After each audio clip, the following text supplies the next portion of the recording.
How to fix Nintendo error code 2123 to 1502. To fix Nintendo error code 2123 to 1502, try 1. Back up your saved data on your console. Restore your Switch. Then do not install Switch firmware 12.0.3 at the time of commenting. 2. Attempt the download again. 3.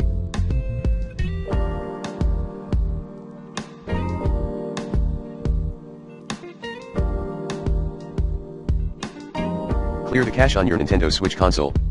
4. Test your internet connection. And try using a faster internet connection, LAN-based one is recommended. 5. Create a new internet connection. 6. Try an alternate DNS on the web. 7.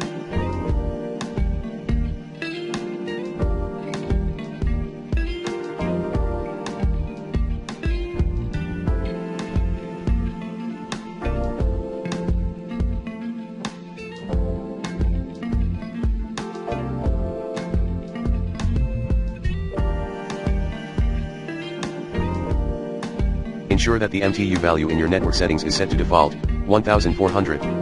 8. Connect to the internet at a different location or access point.